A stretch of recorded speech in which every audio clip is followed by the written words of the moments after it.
안녕하십니까. 오늘은 다니엘서 제5장을 함께 살펴보겠습니다. 다니엘 5장은 유대 백성들을 포로로 잡아갔던 그 제국인 바벨론이 멸망당하는 장면을 묘사하고 있습니다. 여러분, 이때 잠시 상상의 날개를 펴서 포로 잡혀온 다니엘의 모습으로 이 장면을 한번 읽어보십시오. 자기 나라를 멸망시키고 그 먼 길로 포로 잡혀온 다니엘이 조국을 멸망시킨 바로 그 나라가 멸망당하는 현장을 보게 되는 순간, 그때 다니엘의 심정이 어떠했을지. 4장은 느부갓네살 왕 개인의 회심 기록이라면 5장은 그 느부갓네살이 통치하던 그 영화로운 나라 바벨론이 멸망당하는 사건을 기록하고 있습니다. 바벨론 멸망 사건은 역사적으로 그 시간이 딱 확정됩니다. BC 539년 10월 13일입니다. 느부갓네살의 회심 시점이 BC 560년경이라면 아까 우리가 대략 추정 연대를 이야기했었죠. 569년쯤에 꿈을 꾸었고 7년의 시간이 지났으니까 562년, 1년, 정확한 연대를 모릅니다. 그러면 대략 그 4장과 5장 사이는 한 23년 정도의 간격이 있는 것이죠. 바로 그때 있었던 사건을 기록하고 있는 내용이 다니엘 5장입니다. 다니엘 5장의 그 내용의 흐름을 따라 그 구조를 한번 살펴봅시다. 1절로 4절은 바벨론의 마지막 왕인 벨사살 왕이 개최한 난무, 그야말로 마시고 춤추고 하는 그 잔치입니다. 5절 9절에 벽에 나타난 심판 선언과 바벨론 지혜자들의 무능이 다시 드러나고요. 10절로 12절에서는 또다시 다니엘이 등장하는데 다니엘을 소개하는 사람이 있죠. 개역 한글은 태후라고 그랬고 개역 개정은 왕비라고 번역하고 있습니다. 제 개인적으로는 바벨론의 역사를 좀 재복원시켜 보면 태후라고 읽는 것이 더 정확할 겁니다. 아마도 성사학자들은 그 태후라고 번역된 그 여인이 바벨론의 느부갓네살의 딸인 니토크리스였을 거라고 대부분 의견을 같이 합니다. 왕비의 등장과 다니엘이 소개되죠. 13절로 16절은 다니엘이 등장해서 나타난 다니엘에게 왕이 해석해보라고 말하고 17절로 28절은 다니엘이 해석하기 전에 왕에게 여러 가지 경고를 하면서 마침내 해석하는 내용이 나옵니다. 이 벨사살 왕에게 다니엘이 경고하는 그 내용 중에 느부갓네살의 회심 이야기가 포함되어 있습니다. 다니엘 4장의 내용을 압축하는 거죠. 대략 한 25년 전 사건입니다. 그리고 29절로 31절은 벨사살 왕의 반응과 그의 죽음 기사가 기록되어 있습니다. 미리 말씀드립니다만 MT, Masoretic Text, 히브리어 성경에 의하면 5장 31절은 다리오 왕이 바벨론을 멸망시켰을 때 그의 나이 62세다 하는 이 기록이 MT에 의하면 히브리어 본문에 의하면 6장 1절입니다. 5장 31절이 6장 1절로 되어 있어요. 그 장의 구분은 후대에 이루어진 일이기 때문에 그렇게 이해하고 다니엘 5장을 읽을 필요가 있습니다. 먼저 1절 4절입니다. 벨사살 왕이 그의 귀족 1000명을 위하여 큰 잔치를 베풀고 그 1000명 앞에서 술을 마시니라. 벨사살이 술을 마실 때 명하여 그의 묻힌 느부갓네살이 예루살렘 성전에서 탈취하여 온 금, 은 그릇을 가져오라고 명했습니다. 여러분, 다니엘 1장 1절에 보면 느부갓네살 왕이 예루살렘에 가서 성전 기명을 취하여 어디에 갖다 놓았다 그랬죠? 신할 땅, 자기 신의 묘, 신전에. 여러분, 이 신할 땅이라는 표현은 구약에 몇 번 안 나옵니다. 여러분 신할 땅이라는 말 들으면 제일 먼저 뭐가 떠오르세요? 우리 모든 교우님들. 바벨탑 사건 떠오르죠? 마찬가지입니다. 히브리인들에게도 신할 땅이라는 단어는 필연 그 단어가 맨 처음 사용된 창세기 10장 노아의 손자 그 함의 누구죠? 큰 위대한 니므롯 영걸 이렇게 표현했잖아요. 이 니므롯의 땅이 창세기 11장에 보면 신할 땅이었죠. 신할 땅은 뭐가 있던 곳이에요? 바벨탑 건립 시도가 있던 땅이죠. 그런데 다니엘 1장 2절은 의도적으로 느부갓네살 왕이 예루살렘 성전에서 기명을 취하여 그것들을 갖다 놓은 땅을 어디라고 이야기하고 있나요? 다른 땅도 아니고 신할 땅이라고 표현하고 있습니다. 뭘 말하기 위한 걸까요? 홍수 이후에 니므롯의 지휘하에 인간들이 하나님께 도전하기 위하여 바벨탑을 쌓았던 바로 그 장소, 그것이 하나님에 의해 그 의지가 좌절됐는데 이제 말두굴 신으로 섬기는 바벨론 사람들이 오히려 예루살렘에 가서 성전 기명들을 취하여 신할 땅에 갖다 놨다. 바벨탑을 쌓으려고 했던 여호와 하나님과 말둑 신 사이의 어떤 주권의 경쟁처럼 그렇게 표현하고 있는 거죠. 그들의 시도를 그렇게 본문이 묘사해 주고 있는 거죠. 바로 그렇게 했던 그 기명을 벨사살이 꺼냈습니다.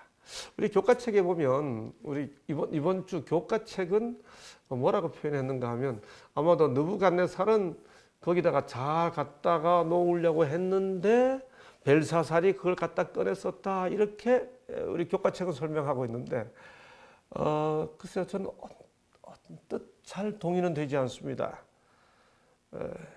그 예루살렘 성전의 기명들을 취하여 바벨론 신전에 갖다 놓은 게 잘 보존하려고요? 그런 의도가 있을 수 있을까요? 예.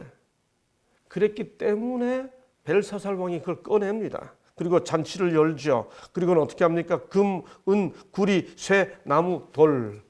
우리 교과책은 또 이렇게 찬양했던 그 신들이 6개다. 그래서 60진법을 사용하던 6개, 그런 바벨론의 문화에 따라 6개의 금속으로 만든 신들 이렇게 설명해 주고 있습니다. 개연성이 있죠. 여하튼 이 주인공이 누굽니까? 벨사살 왕입니다.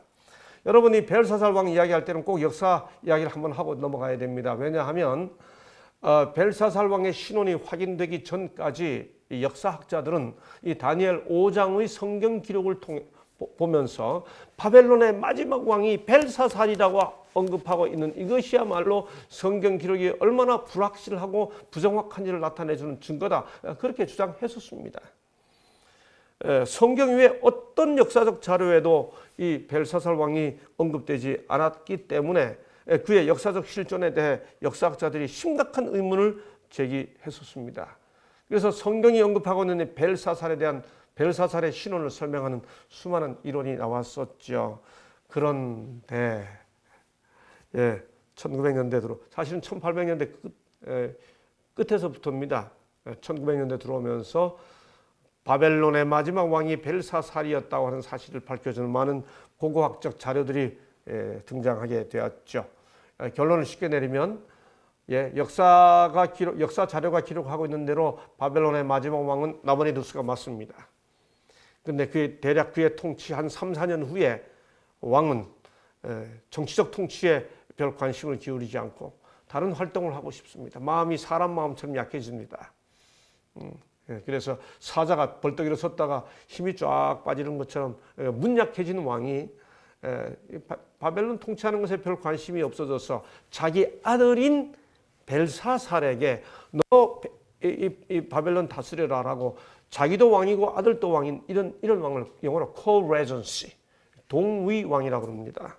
동위 왕으로 임명해놓고 자기는 다른 곳에 가 있게 되죠. 그래서 이 벨사살이 나부ход네살의 아들로서 바벨론을 통치한 것이 대략 나부ход네살가 BC 556년경부터 다스렸고 약간 그 동위 왕이기 때문에 정확한 그 연대 시작을 잘 모릅니다. 벨사살 왕 원년 3년이 다니엘 7장의 원년이라고 8장이 3년이라고 그러잖아요. 그 기록을 잘 몰라요. 그러나 대략 한 3, 4년 후부터 동이 통치가 시작이 됩니다. 그 사실을 확인해 주는 몇 가지 고고학적 자료입니다. 첫째, 이게 나보니두스의 연백이라고 하는 겁니다. 1882년에 해독이 돼서 발표가 됐죠. 이 쐐기 문자의 내용은 한마디로 간단히 요약하면 이겁니다. 나보니두스가 황태자에게 바벨론을 맡기고 자기는 다른 데 갔다. 이 내용입니다. 이 황태자가 누군지를 아직 발견되지 않았어요. 그런데 1924년에 시드니 스미스라고 하는 사람이 영국 박물관에 있던 왼쪽 저겁니다. 저 쐐기 문자를 해독해냈는데 이 쐐기 문자를 해독해 발표하면서 다니엘 5장의 벨사살 왕 신화는 완전히 끝나버렸습니다. 이 내용이 바로 뭔가 하면 아들 나보니두스의 아들 벨사살에게 나보니두스가 바벨론 통치 왕권을 이양하고 자기가 어디 간다 하는 그 내용으로 기록되어 있는 겁니다. 지금 오른쪽에 보시는 이거는 1854년 헨리 롤린슨이 발굴해낸 것인데 나보니두스의 스틸리 비석이 석비입니다. 여기 보면 그 나보니두스의 아들이 벨샤살이다. 벨샤살을 왕으로 호칭하는 것이 기록되어 있습니다. 저는 영국에서 공부할 때 우리 한인 우리 크리스천들과 함께 그 박물관에 가서 이렇게 쭉 성경 관련 이야기들을 해설하는 일을 몇 번 했습니다. 참 그 제대로 하려면 며칠을 다녀야 됩니다. 우리 한국 분들은 영국 박물관 갔다 왔다 그러면 글쎄요, 뭐 우리가 공식으로 말하면 대형 박물관이라고 용어는 말합니다만 뭐 그분들은 자기 나라 국호니까 대형 박물관이라고 그러겠죠. 그 영국 박물관에 우리가 가면 그 영국 박물관을 얼마 동안 보고 옵니까? 2시간 만에 다 보고 옵니다. 쫙 돌아서 영국 박물관 보고 왔다. 한국관도 있어요. 사실 그 성경 자료만 해도 며칠을 봐야 됩니다. 하나하나 설명하고 그 의미를 찾아가고. 여러분, 그런데 이 박물관이란 결국 뭐예요? 제국의 힘을 나타내 주는 거기 때문에 개인적으로 자료 때문에 가기는 합니다만 늘 거기 한국관에 가서 우리 한국에서 있어야 할 것들을 거기서 보면 기분이 좀 유쾌하지는 않습니다. 여하튼 빗나가지 말고요. 이 고고학적 자료들은 모두 다 벨사살 왕의 역사적 신원을 확인해 주는 고고학적 자료들입니다. 그래서 이런 것들이 발견되고 난 다음에 파이퍼라고 하는 그 구약학자입니다. 유명한 구약자입니다. 그가 이런 말을 했습니다. 우리의 저자가 즉 다니엘서를 기록한 이가 어떻게 바벨론의 기록들과 다니엘서에 기초한 바룩서 1장 11절만 언급된 벨사살이 고레스가 바벨론을 점령했을 때 왕의 직무를 행하고 있었음을 알았는지 우리는 아마 결코 알지 못할 것이다. 참 난감한 거예요. 계속 벨사살이 아니라고 했다가 어떻게 다니엘서를 기록한 사람은 그걸 어떻게 알고 이걸 이렇게 정확히 기록했을까? 아마 우리가 알 수 있는 길은 없을 것이다. 이게 아주 난감한 상황을, 곤혹스러운 상황을 그렇게 표현하고 있습니다. 자, 조금 이릅니다만 테우가 나중에 등장해가지고 우리 한글 성경에 보면 붙인 느부갓네살을 가리켜 그 붙인 느부갓네살 왕 이렇게 이야기하죠. 그래서 벨사살이 느부갓네살의 아들처럼 읽힙니다. 우리가 본문을 그냥 읽으면 번역 성경을 그건 다른 많은 자료에는 손자라고 번역되어 있어요. 그 내용을 조금 이따가 살펴보겠습니다. 이걸 제가 미리 말씀드린 이유는 느부갓네살의 아들이 나보니두스고 나보니두스의 아들이 벨사살이잖아요. 그러면 당연히 벨사살은 느부갓네살의 손자이어야 하죠. 근데 거기 보면 붙인 느부갓네살이 이렇게 되어 있거든요. 그러니까 오해가 생기는 겁니다. 그런데 아람어 붙인으로 번역되는 이 단어는 절대로 바로 친아들만을 가리키는 말이 아니에요. 붙이는 조상이라는 뜻입니다. 너희는 너희 아비 마귀에게서 났으니 할 때 그 업도 뭐 바로 이렇게 뿌리 조상이 그다 이런 뜻이죠. 그래서 다윗의 자손이여 할 때도 그 후손이라는 뜻이지 꼭 바로 직계 아들이다 그런 의미가 아니지 않습니까? 그러므로 느부갓네살은 벨사살의 손자입니다. 선지자 왕 522쪽도 그렇게 말합니다. 느부갓네살의 손자 벨사살. 이건 나보니두스의 역사적 실론이 확인될수록 더 정확한 거죠.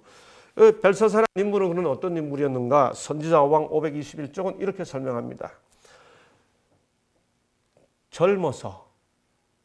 언제요? 젊어서. 기억해 주십시오. 젊어서. YC 벨사살이 아버지 나보니두스로부터 왕권을 이양받았을 때가 젊어서라고 말합니다. 젊어서. 나중에 꼭 설명드리겠습니다. 젊어서 왕권을 이양받은 벨사살은 자신의 능력을 찬양하고 하늘의 하나님을 대적하여 그의 마음을 높였다. 하나님의 뜻을 알고 그 뜻을 이행해야 할 책임을 깨달을 수 있는 많은 기회들이 그에게 주어졌다. 그는 그의 조부가, 와이슨 조부라고 언급하죠. 하나님의 명령에 의하여 추방되었던 사실을 알고 있었을 뿐 아니라 느부갓네살의 개종과 이적적인 회복을 잘 알고 있었다. 그러나 벨사살은 향락과 차찬의 매혹에 빠져서 알고도, 성경 본문에 알고도 라는 말이 나옵니다. 그가 결코 잊지 말아야 할 교훈들을 잊고 있었고, 그는 은혜스럽게도 그에게 허락된 기회들을 낭비했고 진리를 더욱 충분히 알 수 있는 방법을 익히 알고 있었지만 이를 사용하는 데 게을리하였다. 느부갓네살이 말할 수 없는 고통과 굴욕의 값을 치르고 마침내 얻었던 그것을 벨사살은 냉담하게 지나쳤다. 와이스의 설명입니다.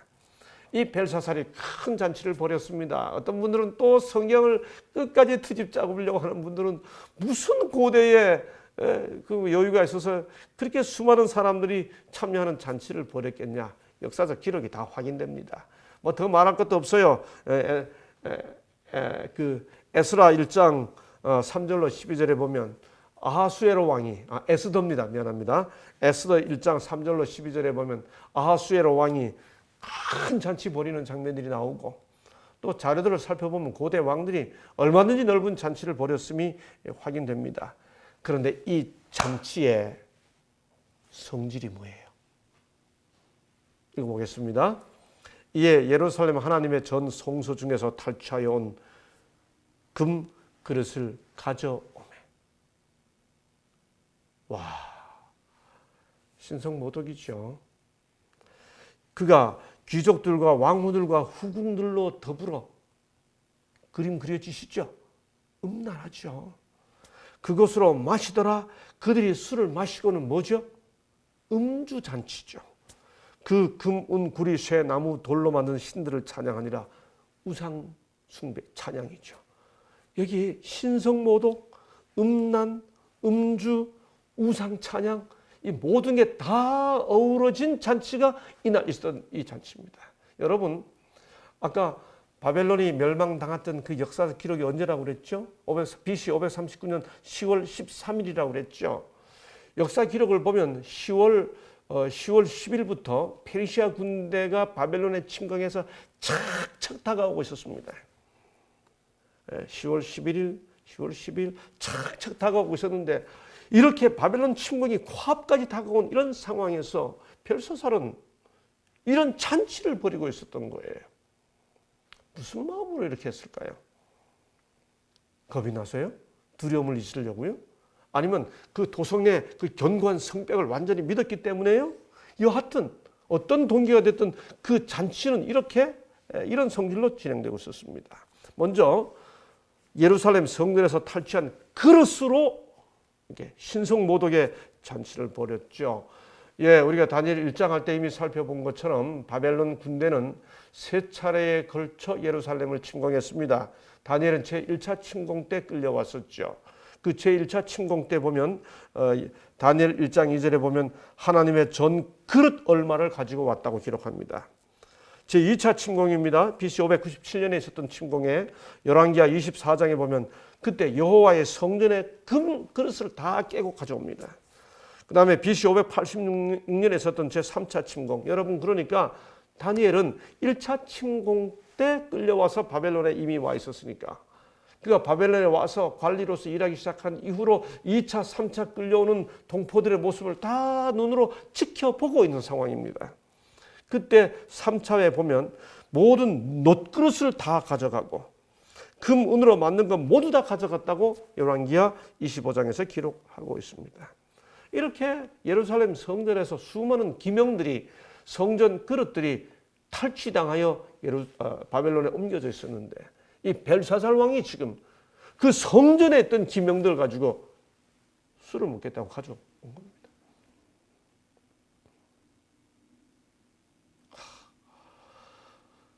하나님을 섬기는 기구들이 술잔이 되고 있는 이 상황을 봐야 한다면 얼마나 고통스러운 경험이었겠습니까? 여러분, 그런데 미리 말씀을 드립니다만 우리가 지난기에 공부했었잖아요. 고레스 대왕이 성전 중단령을 내리면 조서를 내리면서 나 왕이 하나님의 감동을 받아 돌아가서 성전을 지으라 한 다음에 그 성전 재건 조서를 내린 다음에 가장 먼저 내렸던 구체적인 그 실행 조치가 뭐였죠? 그게 에스라 1장 7절입니다. 고레스 왕이 또 여호와의 성전 뭘 꺼내니? 그릇을 꺼내니. 고레스가 가장 먼저 한 일이 그릇을 꺼내게 해주는 일이었습니다. 여러분, 다니엘 1장 마지막 절이 다니엘이 언제까지 있었다고요? 고레스 원년까지 있으니라. 다니엘서에 보면 매 장마다 어떤 장이 끝난 다음에 끝에 고레스 원년, 고레스 때까지, 고레스 통치 때까지 있었다 하는 거 자꾸 강조해 줍니다. 왜 그런가요? 그 고레스 통치가 바벨론 포로가 끝나고 70년의 포로가 끝나고 돌아가야 하는 것을 약속해 준 예언이 끝나는, 예언이 이루어지는 해예요. 다니엘서는 그걸 의도적으로 반복해 주고 있습니다. 바로 그 그릇을 지금 벨사살이 술 마시겠다고 가지고 온 것입니다. 하나님에 대한 철저한 모독이 교만이 벌어지고 있는 거죠. 아까 말씀드린 대로 이때는 페르시아 군대가 척 다가오고 있던 바로 그런 때입니다. 역사가 크세노포는 이런 기록을 남겼습니다. 어떤 축제가 바벨론 도성 안에서 베풀어지고 있었으며 그 기간에 모든 바벨론이 술을 마시고 밤새 흥청거렸다. 크세노폰이 이런 기록을 남겼고요. 선지자왕 523쪽은 튼튼한 성벽과 구리문으로 난공불락의 요새처럼 보이는 성체가 유브라데 강의 보호를 받고 있고 풍부한 식량을 저장해 두었으므로 주색에 빠진 군주는 안전함을 느끼고 환락과 주연으로 세월을 보냈다. 이런 밤이었습니다. 네, 아까 말씀드린 대로 이런 과정으로 페르시아 군대가 다가오고 있었죠. 다시 선지자왕 523쪽에 보면 벨사살은 큰 잔치를 배설하였다. 요염하고 아름다운 여인들이 왕의 잔치에 참석한 빈객들 중에 있었다. 천재들과 학문 있는 사람들도 거기 있었다. 방백들과 정치가들은 술을 물 마시듯 했고 그 미치게 하는 분위기 속에서 흥청거렸다. 파렴치하게 술에 만취되어 이성을 잃어버리고 저급한 충동과 욕정에 사로잡힌 왕은 그 분위기에 아주 질펀하면서도 음탕한 그 분위기, 왕은 떠들썩한 나는 난무를 스스로 선도했다. 이럴 때 하나님의 심판이 선언되죠. 우리가 잘 아는 대로 한 손이 나타났어. 벽에 글씨를 쓰기 시작합니다. 그 장면을 보고 왕이 놀라죠. 성경 표현에 뭐라 그럽니까? 여기 보니까 왕의 즐기던 얼굴 빛이 변하고 그 생각이 번민하여 넓적 다리마디가 녹는다고 그의 무릎이 서로 부딪힌지라. 기절한 거죠. 기겁할 일이죠. 성경 기록상 하나님의 손이 나타나 십계명 이후에 성경 기록상 처음으로 손이 나타나 벽에 뭘 쫙 기록하는 장면이 나타난 거죠. 왕이 크게 소리질러 술객과 갈대아 술사와 점장이를 불러오게 하고 바벨론 지혜자들 다시 2장을 거쳐 4장을 거쳐 5장에서 또 바벨론 지혜자들이 등장합니다. 뭐라고 말합니까? 그리고 약속합니다. 누구를 막론하고 이 글자를 읽고 그 해석을 입히면 세 가지 약속하죠. 첫째, 자주색 옷을 입히고, 둘째, 금 사슬을 그의 목에 걸어주고, 셋째, 나라의 셋째 통치자로 삼으리라. 이렇게 씁니다. 자주색 옷을 입힌다. 이게 거의 왕적 지위에 왕권에 버금가는 지위를 준다는 뜻입니다. 금사슬, 예, 이게 엄청난 귀족이 되게 해준다. 셋째, 요 셋째, 예, 벨사살의 신혼이 밝혀지기 전까지는 이 셋째에 대한 의미가 셋째, 왜 셋째라고 했을까를 둘째는 안 되니까 셋째라고 했지. 온갖 해석이 다 있었습니다. 그런데 여러분, 벨사살의 신혼이 밝혀지고 난 다음에 이 셋째 통치자를 하게 삼아주겠다는 말의 의미가 확연해졌습니다. 왜냐고요? 예, 벨사살은 자기가 비록 왕이지만 아버지와 함께 공의왕입니다. 아버지가 있습니다. 나보니두스 왕과 벨사살 왕이 있기 때문에 셋째라는 말은 자기 바로 밑입니다. 예, 이게 뭐 둘째는 싫어서 셋째 해주는 게 아니었죠. 의미가 아주 확실해진 겁니다. 이렇게까지 약속해 주면서 그 글자에 대한 해석을 듣고 싶어서 그걸 약속하게 되는 거죠. 예, 아마 그 장면을 좀 이렇게 그려본 그림입니다. 예, 이게 렘브란트가 그린 그 장면을 묘사한 거죠. 넓적다리 마디가 녹는 듯하고 놀라는 장면을 보십시오. 이 벨사살 왕의 그 눈동자를 한번 이렇게 보시고 주변 사람들이 놀라는 표정을 한번 이 렘브란트의 그림으로 확대해서 한번 당겨서 보십시오. 조금 당겨서 보면 이렇게 보입니다. 예, 이 벨사살 왕의 모습만 당겨봤습니다. 예, 좀 전에 설명드린 대로 이런 약속이 있었죠. 드디어 지혜자들이 들어옵니다. 바벨론 지혜자들이. 그런데 8절, 그때 왕의 지혜자가 다 들어왔으나 능히 그 글자를 읽지 못하며 그 해석을 왕께 알려주지 못하는지라. 이 바벨론 지혜자들은 뭐예요? 지혜자들이에요? 예, 전에 한글 개혁 번역대로 바벨론 박사들입니까? 박사가 아니라 바보들이죠. 꿈 알려주면 해석해 드릴게요. 뭐 전혀 못했습니다. 꿈을 알려주니까 해석 못했습니다. 4장. 지금 어떻게 하나요? 글자도 못 읽습니다. 왜 글자를 못 읽었을까요? 술에 취해서? 글자체가 너무 특이해서? 글자 자체가 막 빛이 번쩍번쩍 나서? 단어 수가 너무 간결해서? 읽기는 했어도 해석을 못해. 본문은 아예 읽지를 못했다고 그럽니다. 예, 뭐 여기 이 장면을 차례대로 하면 2장, 4장, 5장에서 거듭 확인되는 바벨론 지혜자들의 무능을 확인할 수 있죠. 예? 꿈을 종들에게 이루소서 그리하시면 해석해 드리겠나이다. 꿈을 말했으나 해석을 내게 알려주지 못했다. 글자를 읽지 못하여 해석을 왕께 알려주지 못한다. 여러분, 하나님의 백성들은 해석을 잘 들어야 됩니다. 우리가 2020년 제2기 교과 제목이 해석하기예요. 성경 해석하기입니다. 예, 이 하나님의 백성들은 하나님의 말씀에 대한 해석을 잘 바른 방향으로 따라가야 합니다. 지금 다니엘이 그 역할을 해주고 있습니다. 이게 얼마나 이 바벨론의 박사들하고 지혜자들하고 다니엘의 모습이 이렇게 대비되고 있습니까? 이럴 때 드디어 다니엘이 소개됩니다. 다니엘을 소개하기 위해 왕비가 등장합니다. 등장해가지고 뭐라고 이야기합니까? 또 이 태우, 아까 제가 말씀드렸죠? 여기는 왕비라고 번역됐습니다만 한글 개혁은 태후라고 번역되어 있습니다. 제 생각에도 역사적 배경을 보면 태후라고 번역하는 게 맞는 것 같습니다. 왕의 나라에 거룩한 신들의 영이 있는 사람이 있으니 곧 왕의 부친 때, 이 부친은 이게 조부입니다.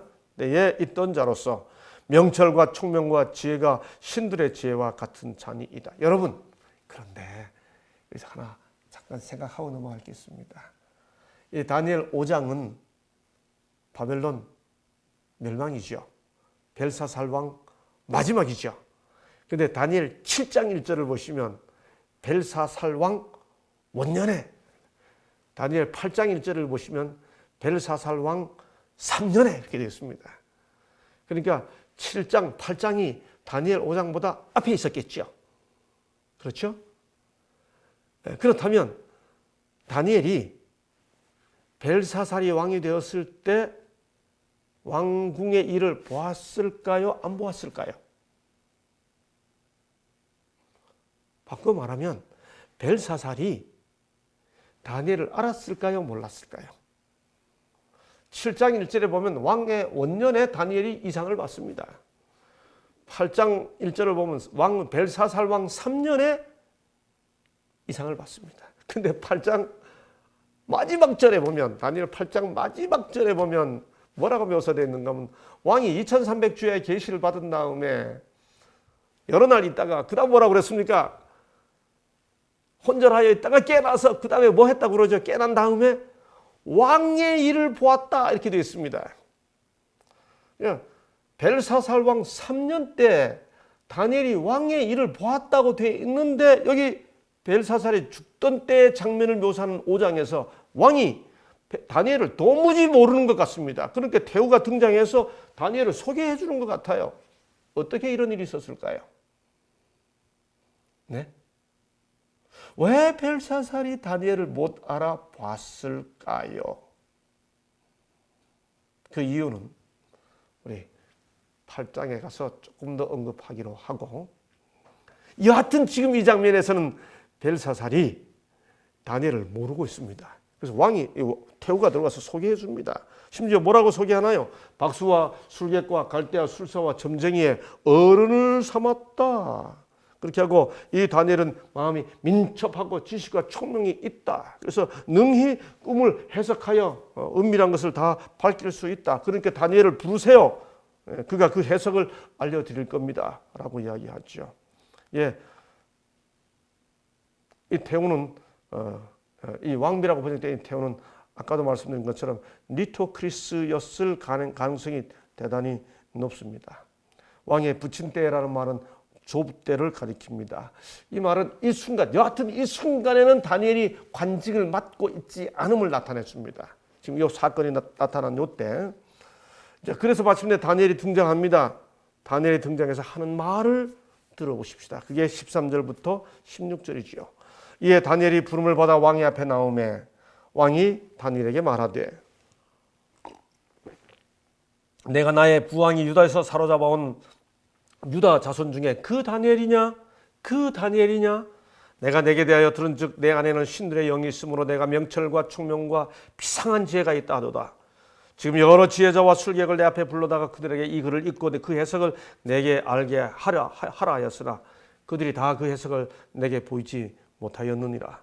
그러므로 내게 해석해줘라. 그러면 내가 이 약속한 대로 자주 옷을 입히고 금삿을 입히고 세제 통치사를 삼아주겠다. 이미 한 얘기잖아요. 그런데 이 이야기를 들은 다니엘이 하는 반응이 뭔가요? 왕이여, 그런 거 필요 없습니다. 그런 거 줄 게 있으면 다 왕이 가지세요. 스스로 취하세요. 어쩌면 다니엘은 지금 이 운명을 보고 있는 겁니다. 자기가 포로 잡혀온 바벨론이 멸망당하려고 하는 그 저녁의 상황을 보고 있는 거예요. 이미 알고 있는 다니엘에게 그게 그 약속이 무슨 의미가 있겠으며, 설사 그것이 주어져서 누릴 수 있는 시간이 있다 하더라도 다니엘은 거기에 관심이 없는 거죠. 예? 이때 다니엘은 18살에 잡혀왔고 BC 605년에 잡혀와서 지금 539년이니까 대략 몇 년이 지났어요? 이미 70년 가까이 지났죠. 그러니까 이때 다니엘은 이런 모습, 80이 가까운 분이니까 이렇게 수염이 허옇게 난 이런 분이었을 것임에, 이런 모습이었을 것임에 틀림없습니다. 그렇게 이야기를 들은 다음에 그 장면을 보고 벽에 쓴 글자를 보고 다니엘이 해석하기 전에 왕을 향해 하는 말입니다. 이 말이 의미가 있습니다. 왕이여, 지극히 높으신 하나님이 왕에 붙인 느부갓네살에게 나라와 큰 권세와 영광과 위엄을 주셨고 그에게 큰 권세를 주셨으므로 백성들과 나라들과 언어가 다른 모든 사람들이 그 앞에서 떨며 두려워하였으며 그는 임의로 죽이며 임의로 살리며 임의로 높이며 임의로 낮추었더니 그랬더니 그가 마음이 높아지며 뜻이 완악하여 교만을 행함으로, 즉 느부갓네살이 그의 왕위가 패한 바 되어 그의 영광을 빼앗기고 사람 중에서 쫓겨나서 그의 마음이 들짐승의 마음과, 느부갓네살 이야기입니다. 또 들나귀와 함께 살며 또 소처럼 풀을 먹으며 그의 몸이 하늘 이슬에 젖었으며 지극히 높으신 하나님이 사람 나라를 다스리시며 자기의 뜻대로 누구든지 그 자리에 세우시는 줄을 알기에 이르렀나이다. 이렇게 끝납니다.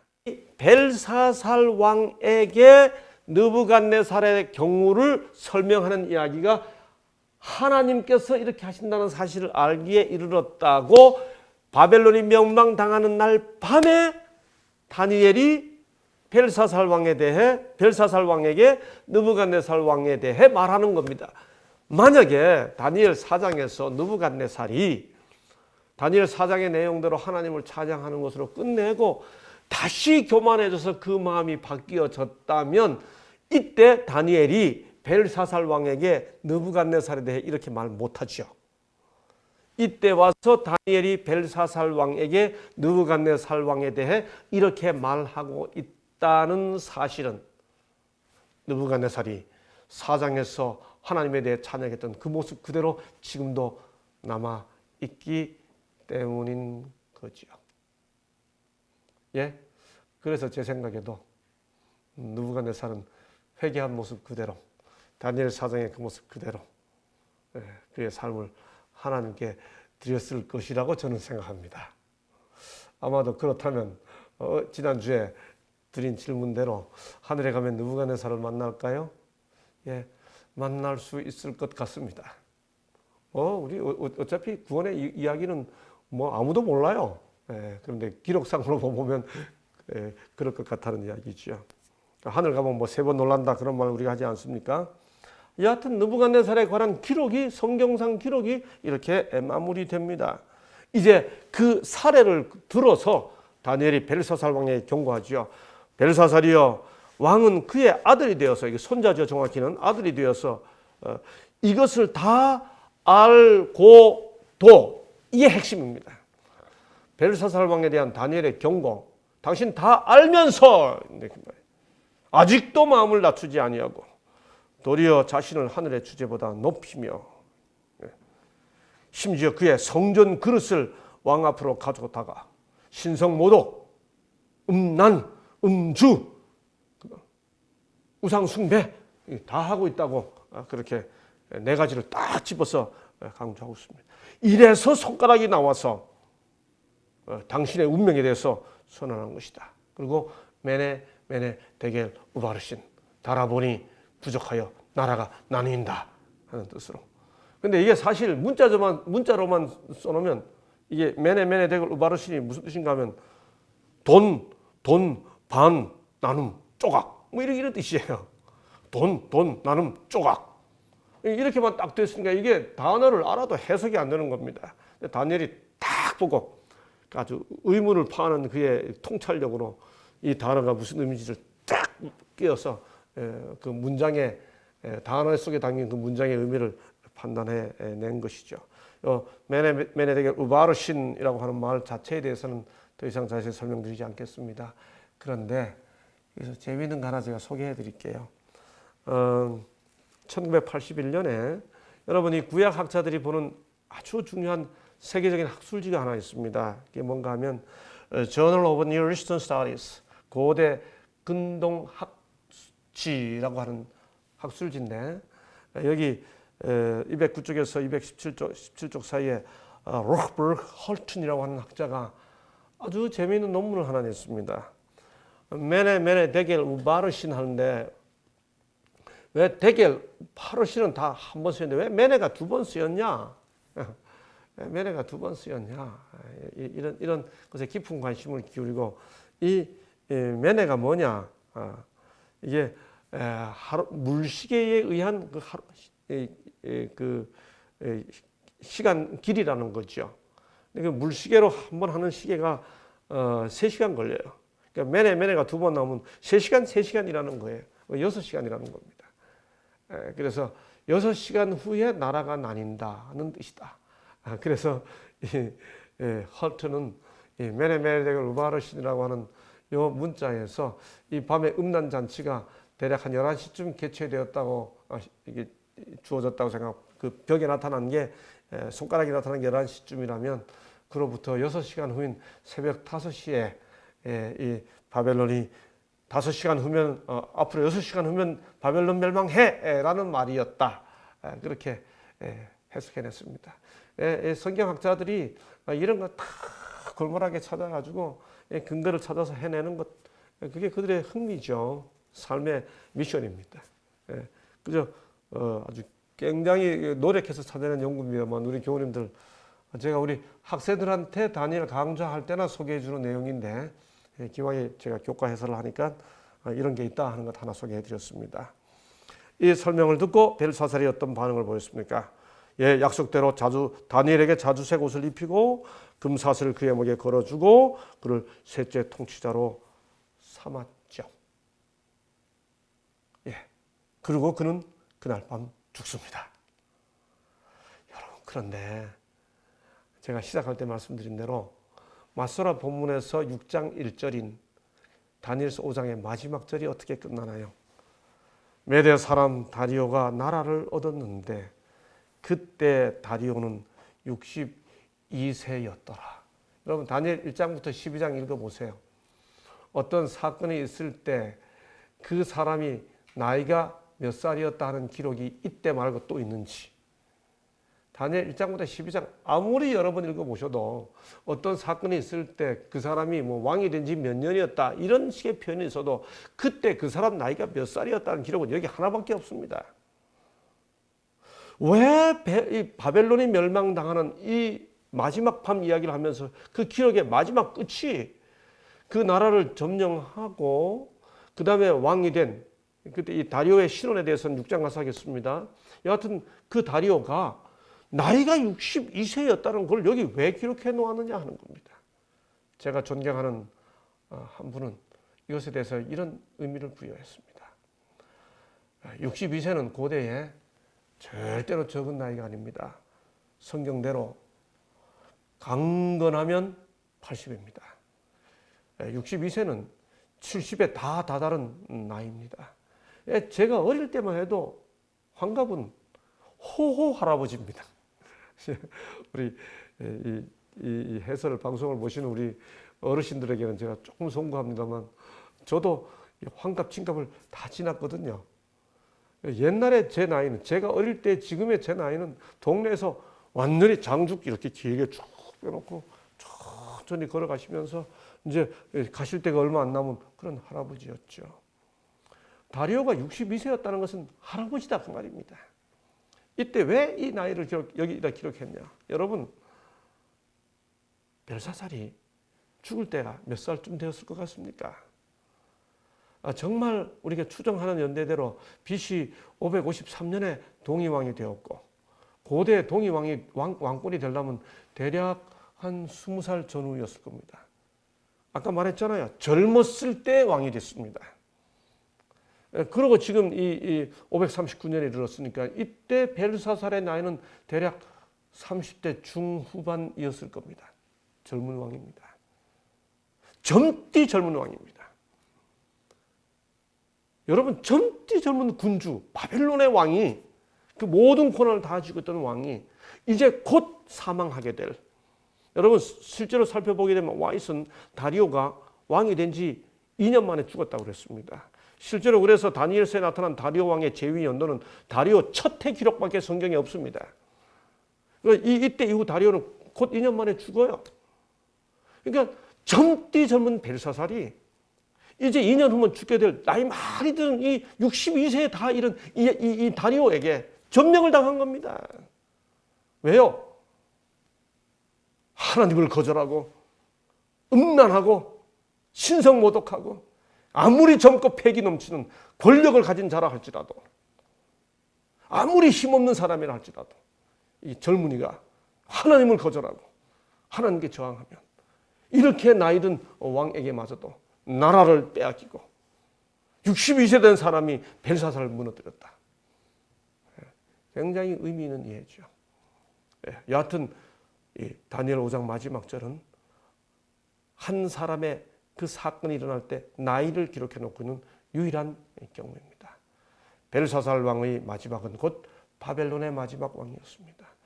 알고도 거절했던 그 운명이 이런 모습으로 나타나지는 거죠.